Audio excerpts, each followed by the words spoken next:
O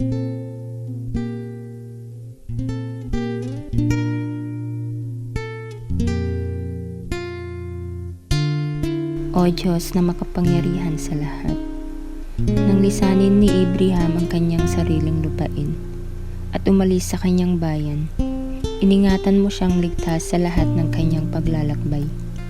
Katulad nito, amin pong hinihiling ang inyong proteksyon sa mga kasundaluhang ito, maging kanilang palaging kasama, at sa lahat ng mga kalalakihan at kababaihan sa serbisyong militar. Bigyan sila ng walang humpay na lakas ng loob, na ipagtanggol ng may dangal, dignidad, at debosyon ang karapatan ng lahat ng nasa panganib sa pamamagitan ng kawalan ng katarungan at kasamaan. Maging kanilang bato, kanilang kalasag, at kanilang kanlungan sa bawat kahirapan. Hayaan silang kunin ang kanilang lakas mula sa iyo. Protektahan ang mga sundalong ito habang tinutupad nila ang kanilang mga tungkulin. Ipagkaloob sa kanila ang kalasag ng iyong lakas at panatilihin silang ligtas sa lahat ng sakit, kasamaan, at pinsala na maaari nilang harapin habang tinutupad ang kanilang tungkulin ayon sa iyong kagustuhan. Patnubayan mo sila, O Panginoon, upang makauwi silang ligtas.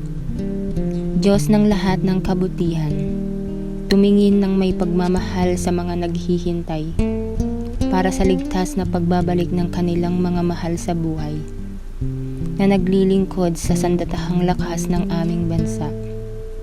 Sa pananampalataya at pag-asa, dumudulog kami sa iyo para sa kaaliwan. Ipagkaloob mo na kami ay magtiwala sa iyong awa at magpadala ng anghel na umalalay sa bawat isa sa amin habang hinihintay ang kanilang ligtas na pagbabalik.